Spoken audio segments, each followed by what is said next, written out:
1 João, capítulo 3. Vede quão grande amor nos tem concedido o Pai, que fôssemos chamados filhos de Deus. Por isso o mundo não nos conhece, porque não o conhece a Ele. Amados, agora somos filhos de Deus, e ainda não é manifestado o que havemos de ser. Mas sabemos que, quando Ele se manifestar, seremos semelhantes a Ele, porque assim como é, o veremos. E qualquer que nele tem esta esperança, purifica-se a si mesmo, como também ele é puro. Qualquer que comete pecado, também comete iniquidade, porque o pecado é iniquidade. E bem sabeis que ele se manifestou para tirar os nossos pecados, e nele não há pecado. Qualquer que permanece nele não peca. Qualquer que peca não o viu nem o conheceu. Filhinhos, ninguém vos engane. Quem pratica justiça é justo, assim como ele é justo. Quem comete o pecado é do diabo, porque o diabo peca desde o princípio. Para isto o Filho de Deus se manifestou, para desfazer as obras do diabo. Qualquer que é nascido de Deus não comete pecado, porque a sua semente permanece nele, e não pode pecar, porque é nascido de Deus. Nisto são manifestos os filhos de Deus e os filhos do diabo. Qualquer que não pratica a justiça e não ama seu irmão, não é de Deus. Porque esta é a mensagem que ouvistes desde o princípio, que nos amemos uns aos outros. Não como Caim, que era do maligno e matou a seu irmão. E por que causa o matou? Porque as suas obras eram más, e as de seu irmão justas. Meus irmãos, não vos maravilheis se o mundo vos odeia. Nós sabemos que passamos da morte para a vida, porque amamos os irmãos. Quem não ama seu irmão, permanece na morte. Qualquer que odeia seu irmão é homicida. E vós sabeis que nenhum homicida tem a vida eterna permanecendo nele. Conhecemos o amor nisto, que ele deu a sua vida por nós, e nós devemos dar a vida pelos irmãos. Quem, pois, tiver bens do mundo, e vendo seu irmão necessitado, lhe cerrar as suas entranhas, como estará nele o amor de Deus? Meus filhinhos, não amemos de palavra nem de língua, mas por obra e em verdade. E nisto conhecemos que somos da verdade, e diante dele asseguraremos nossos corações, sabendo que, se o nosso coração nos condena, maior é Deus do que o nosso coração e conhece todas as coisas. Amados, se o nosso coração não nos condena, temos confiança para com Deus. E qualquer coisa que lhe pedirmos, dele a receberemos, porque guardamos os seus mandamentos e fazemos o que é agradável à sua vista. E o seu mandamento é este: que creiamos no nome de seu Filho Jesus Cristo e nos amemos uns aos outros segundo o seu mandamento. E aquele que guarda os seus mandamentos, nele está, e ele nele. E nisto conhecemos que ele está em nós, pelo Espírito que nos tem dado. 1 João, capítulo 3. Ora, dizer que somos nascidos dele é dizer que somos filhos de Deus. Que amor este que o Pai nos concedeu, que sejamos chamados seus filhos. João emprega habitualmente a palavra menino ou filhinhos e não filhos, como exprimindo claramente e de maneira mais firme que somos da mesma família. Somos como Cristo perante Deus e o mundo, e assim continuaremos quando ele aparecer. É por isso que o mundo nos não conhece, porque também o não conheceu a ele. Aqui, o apóstolo volta à sua aparição e ao efeito dessa aparição sobre nós. Somos filhos de Deus. É a nossa posição atual, segura e conhecida. Somos nascidos de Deus. O que nós seremos não foi ainda manifestado, mas sabemos que, associados a Jesus, estando na mesma relação com o Pai, sendo Ele mesmo a nossa vida, ser-lhe-emos semelhantes quando Ele aparecer, porque é para isso que estamos predestinados. Vê-lo tal como Ele é agora junto do Pai, do qual veio a vida que foi manifestada nele e que nos foi comunicada, e aparecermos na mesma glória. Temos, pois, a esperança de o ver, tal como ele é, e sabendo que eu serei perfeitamente semelhante a ele, quando ele aparecer, procuro ser-lhe também tão semelhante quanto possível agora, uma vez que possuo já esta vida, sendo ele em mim a minha vida. Eis a medida da nossa purificação prática. Não somos puros como ele é, mas tomamos Cristo, tal como ele é, no céu, para modelo e medida da nossa purificação. Purificamo-nos segundo a sua natureza, sabendo que lhe seremos perfeitamente semelhantes quando ele for manifestado. Antes de estabelecer o contraste entre os princípios da vida divina e os do inimigo, o apóstolo apresenta a verdadeira medida da pureza. Dará a do amor um pouco mais à frente, para os filhos, de participantes da mesma natureza divina e tendo a mesma relação que Cristo com Deus. Há duas observações a fazer aqui. Em primeiro lugar, a esperança nele não significa esperança no crente, mas sim uma esperança que tem Cristo por seu objeto.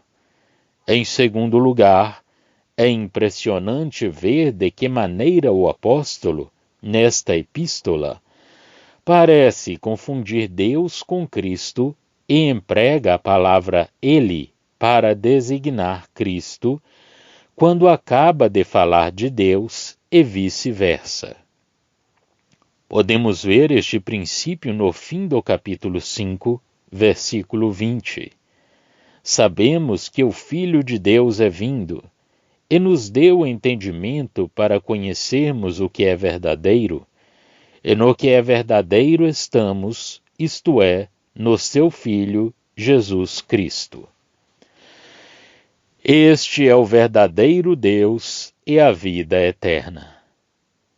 Nestas poucas palavras temos a chave da epístola. Cristo é a vida.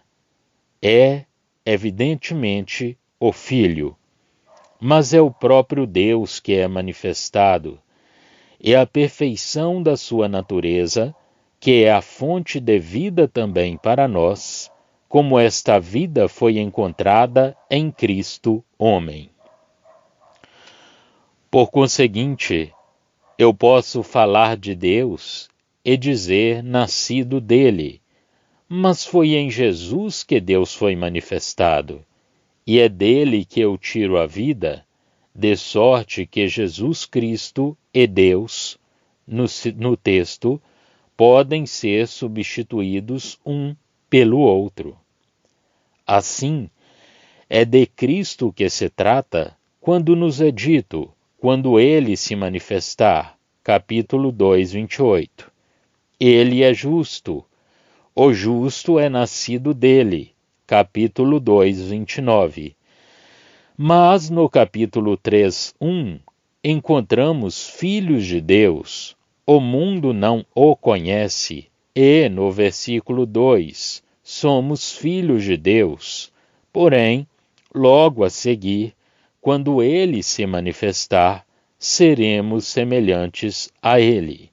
Aqui é Cristo sobre a terra, e nós purificamo-nos a nós mesmos, como ele é puro. Há muitos outros exemplos do mesmo gênero. Acerca do crente, é-nos dito que ele se purifica. Isto mostra que ele não é puro como Cristo é puro. Cristo não tinha necessidade de se purificar. Por isso não nos é dito, ele é puro como Cristo é puro, porque nesse caso não haveria pecado em nós. Mas purifica-se segundo a pureza de Cristo, tal como ele está no céu, tendo a mesma vida que a do próprio Cristo.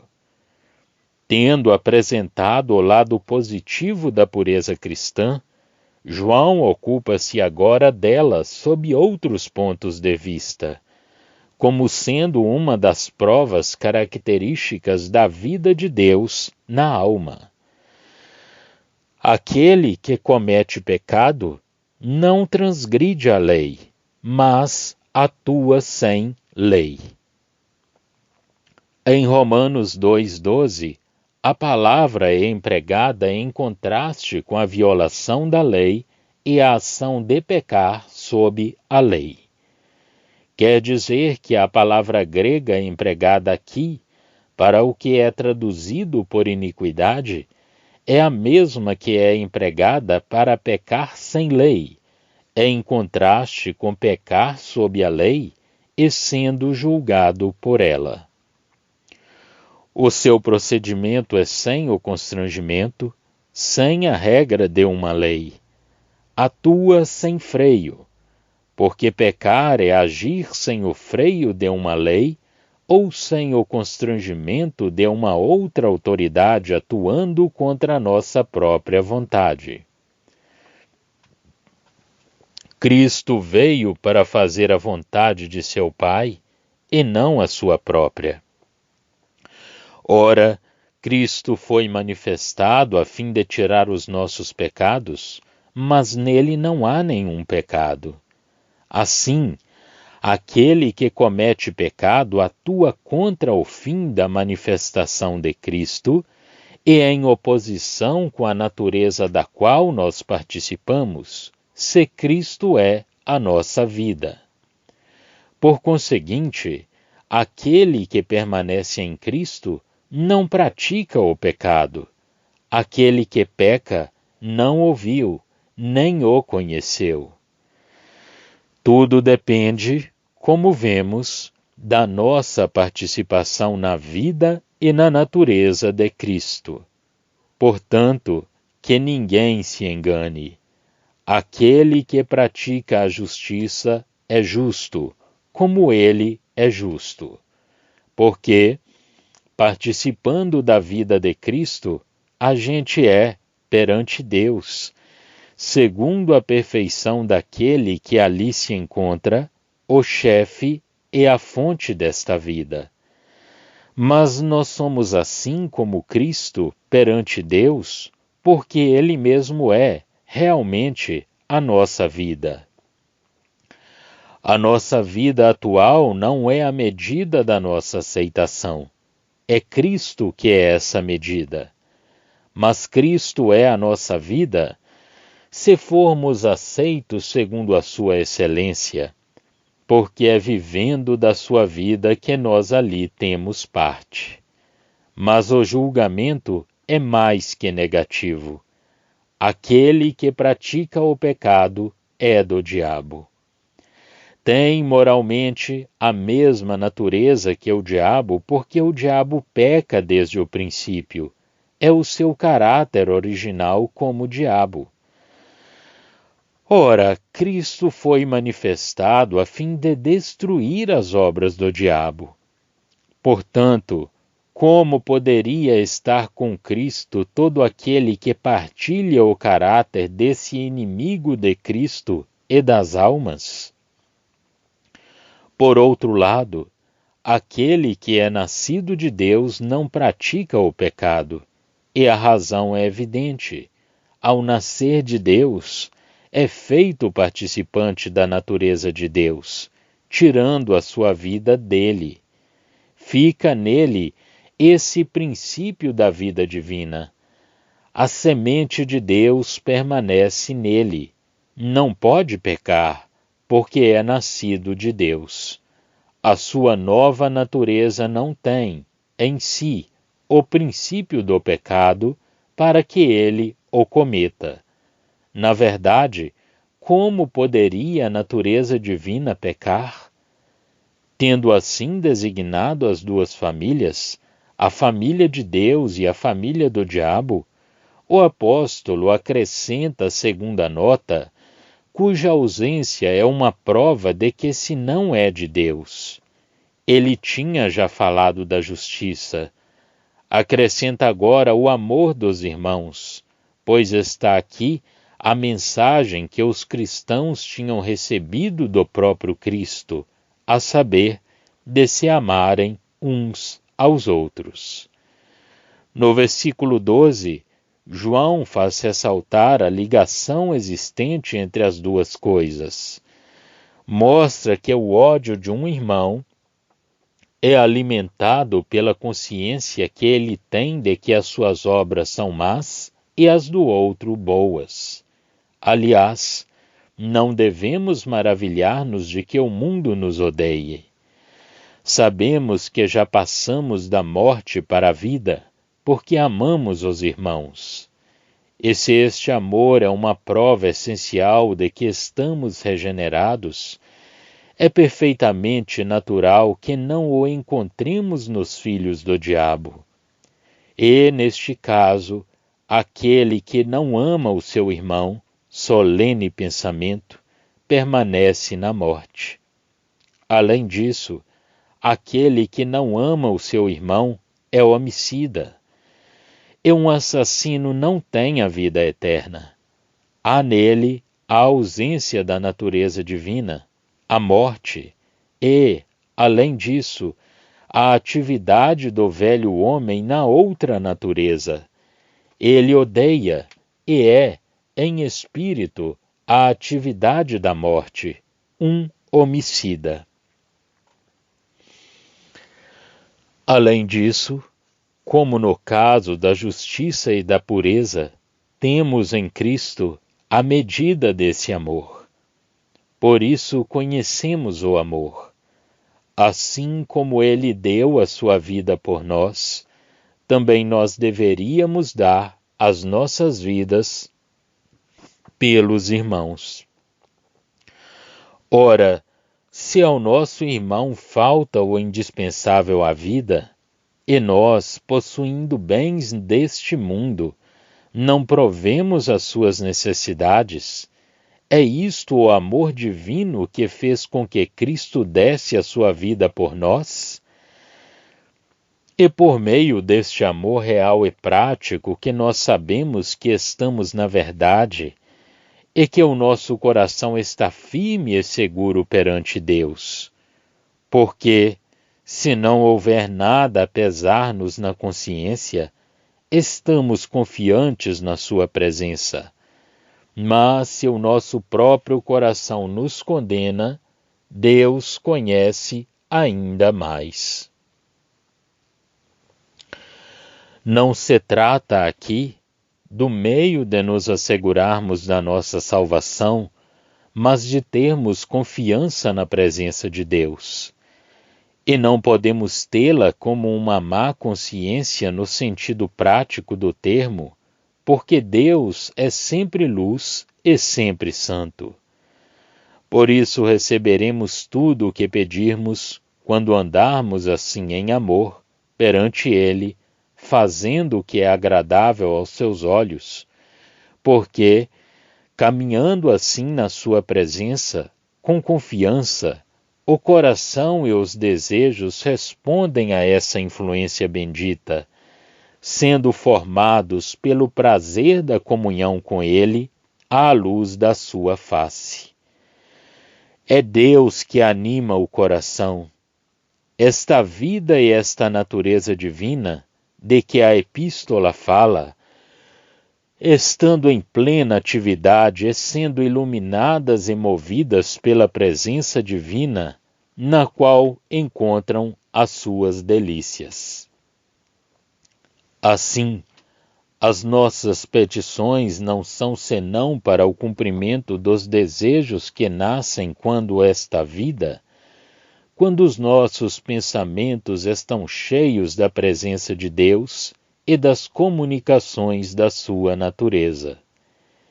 E Ele empresta o seu poder ao cumprimento desses desejos de que Ele é a fonte e que são formados no coração pela revelação de si mesmo. Vê João 15, 7. Esta é, de fato, a posição do próprio Cristo quando Ele estava neste mundo. Simplesmente, Ele era perfeito. Vê João 8, 29 e 10, 42. Ora está aqui o mandamento de Deus, ao qual Ele quer que nós obedeçamos, a saber, que creiamos no nome de seu Filho, Jesus, e que nos amemos uns aos outros assim como Ele nos mandou. Ora, aquele que guarda os seus mandamentos permanece nele, e ele também permanece neste homem obediente. Perguntar-se-á se é de Deus ou de Cristo que se trata aqui.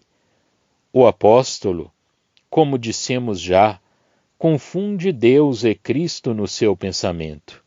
Isto é, o Espírito Santo une-os aos nossos pensamentos.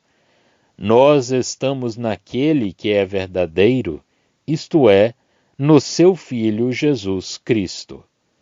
É Cristo que é, em vida no homem, a apresentação de Deus aos homens, e para o crente, a comunicação desta vida que faz com que Deus também permaneça nele, pela revelação, na sua divina excelência e na sua divina perfeição, da natureza em que o crente participa no poder do Espírito Santo, que habita nele, de tal sorte que o amor é ao mesmo tempo provado e exercido.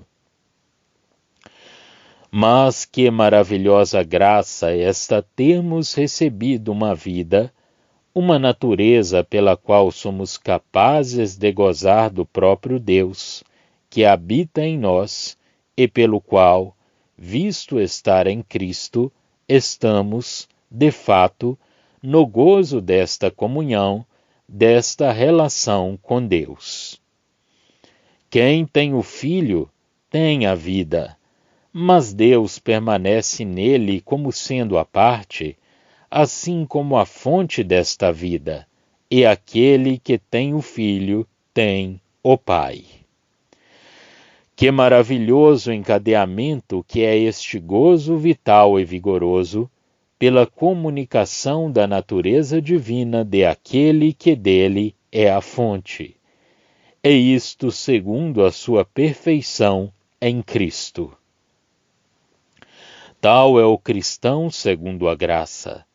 É obediente, porque esta vida em Cristo homem, e é assim que ela se torna nossa, era a própria obediência, a verdadeira relação do homem com Deus. A justiça prática é, pois, uma prova de que somos nascidos dele, que, na sua natureza, é a fonte desta justiça. Em presença do ódio do mundo, também sabemos que passamos da morte para a vida, porque amamos os irmãos. Assim, tendo uma boa consciência, temos confiança em Deus e receberemos dele o que lhe pedirmos, se andarmos em obediência e de maneira que lhe seja agradável. Andando assim, permanecemos nele e ele em nós. Aqui, o fato de permanecer nele vem em primeiro lugar, porque é a realização prática num coração obediente. A sua permanência em nós é em seguida considerada à parte como conhecida por meio do Espírito que nos foi dado, para nos guardar de sermos enganados pelos espíritos malignos. No capítulo 4:7, o apóstolo retoma a questão da permanência em nós em relação com o amor de Deus. Aparece-nos aqui uma terceira prova dos nossos privilégios cristãos. O Espírito que ele nos deu é a prova de que ele mesmo permanece em nós. É a manifestação da presença de Deus em nós.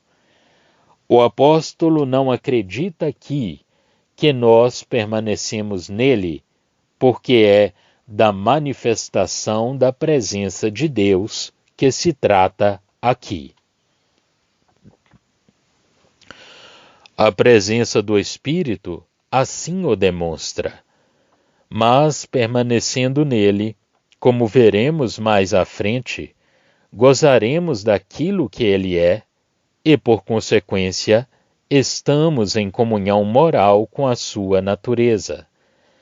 Aquele que obedece goza também dessa comunhão, como vimos já. Trata-se aqui da presença do Espírito Santo como demonstração de uma parte somente desta verdade, a saber, que Deus está em nós. Mas a presença de Deus em nós, segundo a graça e segundo o poder do Espírito, compreende também a comunhão com essa natureza. Nós permanecemos também nele, de quem tiramos esta graça e todas as formas espirituais desta natureza na comunhão e na vida prática.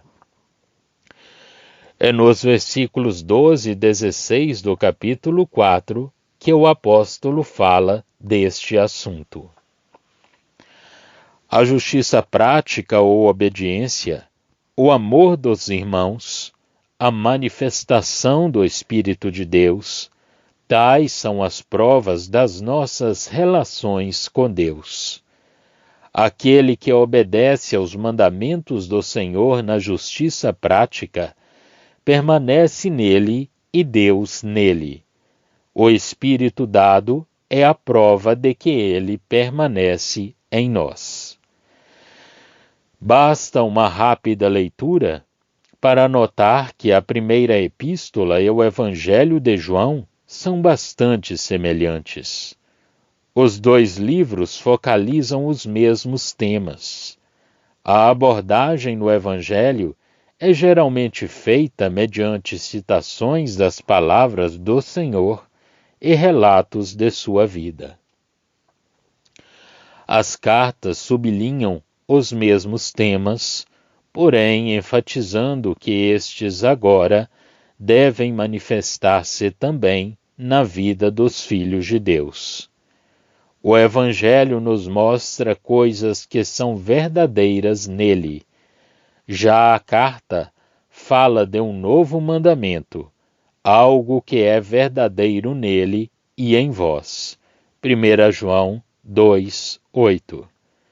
Esta última frase constitui-se, portanto, na chave para toda a carta. Já estão disponíveis para leitura os comentários do Novo Testamento e do Antigo Testamento de João Nelson Darby. Estão nos formatos de livro, e-book, também aplicativo para o celular Android. Visite o nosso site www.palavrasdoevangelho.com.